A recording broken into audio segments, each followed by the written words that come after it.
So let's check in on Activision Blizzard, who have not been doing particularly well. They're definitely in something of a slump, even with the launch of Diablo Immortal, which unfortunately did make a lot of money, especially from whales who are either too addicted for their own good or folks who can afford to spend $100,000 to max out one character like the one content creator slash streamer did, which I talked about in a previous video, who became so powerful by paying to win that he got locked out of PvP because he couldn't matchmake with anyone at his level. But yeah, Activision Blizzard recently hosted their Q2 financial briefing, and this headline kind of sums it up. Activision Blizzard loses millions of players, though they are adding 25% more developers year on year.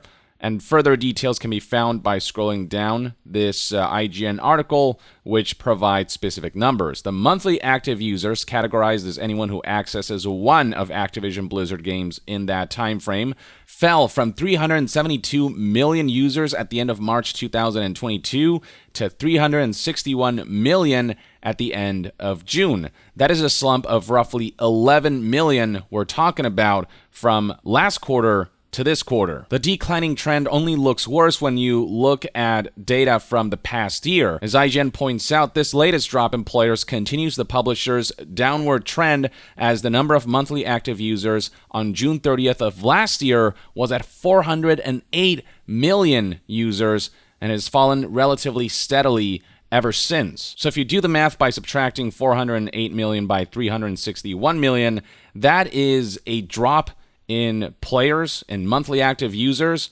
by about 47 million. That is not an insignificant number. That's 41 million users that Activision Blizzard isn't engaging enough to monetize. As for what's causing such a slump, well, as IGN points out here, there are a number of circumstances at work, namely that Activision Blizzard just has had a notable quiet release schedule recently. They haven't really been coming out with much, though that could change in the not-so-distant future, with Activision working on new Call of Duty entries, with Blizzard working on Overwatch 2 and Diablo 4, which aren't too far off from release, so on and so forth, but we'll see how those games ultimately end up performing when they launch, whether they meet expectations, exceed them, or underwhelm. A lot is certainly riding on those releases, and it seems Activision Blizzard knows it too, as they have been investing in their development teams, with this quote from the financial briefing reading as follows: "Our development headcount at the end of the second quarter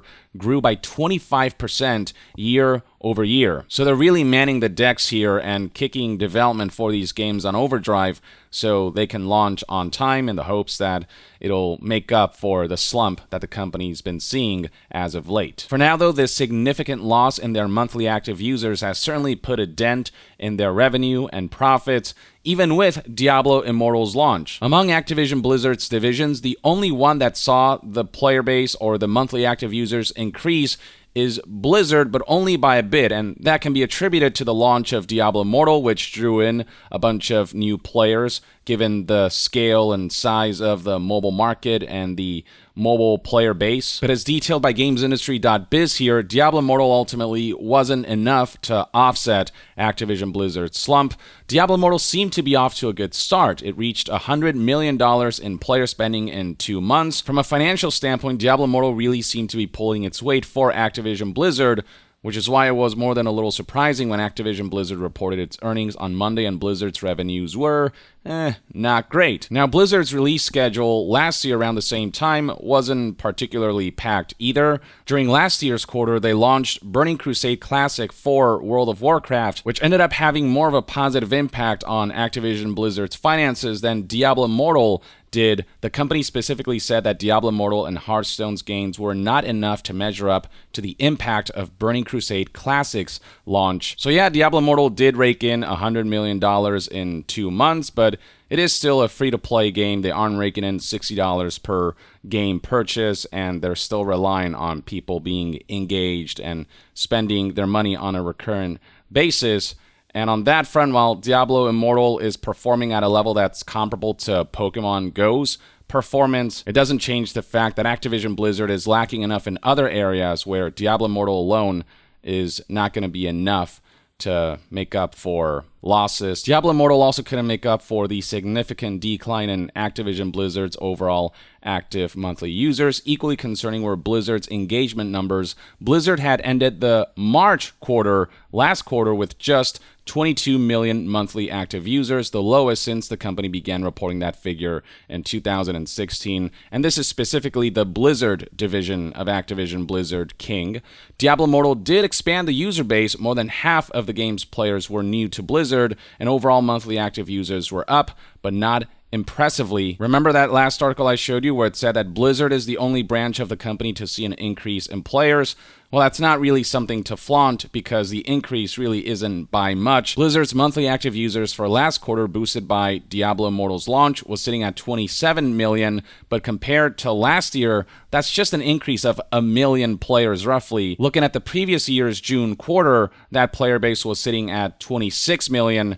So Diablo Immortal helped the monthly active users reach numbers that are comparable to last year, but it hasn't boosted it past that on a significant level. While Diablo Immortal's financial performance is relatively considered to be a success, it's not so much so that it makes up for other shortcomings. Diablo Immortal not only failed to boost revenues, but barely made up for the last year's worth of declining engagement for Blizzard. Now, Games Industry does point out some of the games we're going to see from Activision Blizzard throughout the rest of the year. Call of Duty Modern Warfare 2, which is likely going to sell pretty well. Call of Duty Warzone 2.0, Overwatch 2, World of Warcraft Dragonflight, and World of Warcraft Wrath of the Lich King Classic. How those games will perform remains to be seen, though on some level I do agree with Games Industry when they say that while these are big names on paper, I could see any or all of them underperforming to a degree. Modern Warfare 2 is bound to sell well, but will it topple the previous Modern Warfare release that was, I think, the biggest Call of Duty release ever? Call of Duty Warzone 2.0, that was hot once upon a time, but its popularity has waned. Will this 2.0 release be enough to revitalize the interest surrounding that version of Call of Duty? And will Call of Duty Modern Warfare 2 and Call of Duty Warzone 2.0 being in such close proximity negatively impact those games, given that they kind of seem to be in competition of each other? Overwatch 2 hasn't been getting a whole lot of fanfare because a lot of people see it as sort of a 1.5 update, and so that's been getting a lot of mixed feedback, and Overwatch 2 just doesn't feel as shiny as Overwatch 1 did when that first came out. And then there are the World of Warcraft expansions. World of Warcraft also has been in something of a slump. It's no longer considered to be the top MMORPG. That crown now belongs to Final Fantasy XIV. So many people have kind of migrated from World of Warcraft to FF14. People have just not been happy with how developers have been handling World of Warcraft in general. The Activision Blizzard workplace controversy stuff has also kind of dissuaded people from engaging with Activision Blizzard games as much. So yeah, I agree that these game releases, despite being big names, do have a chance of not living up to Activision Blizzard's expectations of them, but they are likely to at least make up for some of the slump that Activision Blizzard is seeing right now, in large part because they just haven't had a consistent slate of releases. Now, another major contributing factor to Activision Blizzard's financial and monthly active user slump is Call of Duty's underperformance, specifically where Call of Duty Vanguard is concerned. Stephen Totilo here raised the question, could Call of Duty Vanguard's underperformance explain much of the industry's current slump? Well, here's Activision's just announced Q2 revenue compared to last year's $1.6 billion in 2022 versus $2.3 billion in 2021. That is a slump of roughly $700 million. This is all further detailed in Stephen Totilo's Axios article titled Activision Quarterly Earnings Show Call of Duty's Vulnerability, particularly referring to the fact that the Activision division of Activision Blizzard is all kind of Call of Duty at this point. They've put all of their eggs in the Call of Duty basket. All of the developers under the Activision umbrella are all essentially cycling through Call of Duty development cycles, and when a release like Call of Duty Vanguard comes out that ends up woefully underwhelming both in critical reception and commercial performance, then you get a situation where Activision Blizzard as a whole suffers tremendously because they're so reliant on Call of Duty succeeding. The publisher announced financial results for the spring quarter that were significantly lower than those of spring 2021, and the blame is squarely on Call of Duty. Within the Activision Blizzard King conglomerate, Activision contributed most to the drop in spring of 2022, a decline in operating income by $271 million compared to last spring. Blizzard dropped less, and King actually grew. Stephen Totilo makes it a point to note here that we can all equate Activision in any of these results with Call of Duty, as these days Activision's large studios consisting of more than 3,000 developers make Call of Duty content year-round, and so when Vanguard fails, you get a situation where way fewer people are playing Call of Duty or spending money on Call of Duty this year. Way fewer, 33 million fewer. And with the Activision division specifically not diversifying their portfolio, when Call of Duty fails, Activision as a whole fails and ends up in this kind of slump. And Blizzard's launch of Diablo Immortal wasn't enough to make up for that, and King growing in its operating income compared to the other divisions also wasn't enough to make up for that. With Vanguard specifically, it sold millions, but much fewer millions than its predecessors. It disappointed fans who then bailed on it,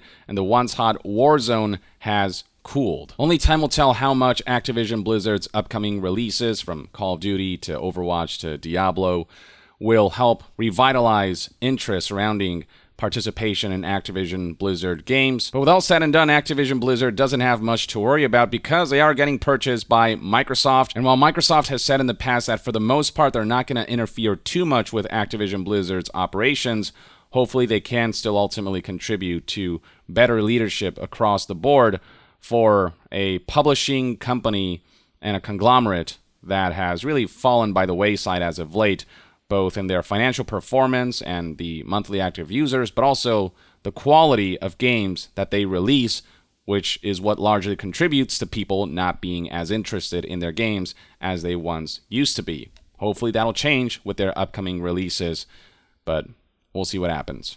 Until then, though, let me know in the comments below what your thoughts and opinions are on the latest performance metrics surrounding Activision Blizzard and what you think the future holds for the company. And to be further updated on all things gaming news, reviews, and discussions, stay tuned right here on Young Yeah. I'll see you guys next time. Young out.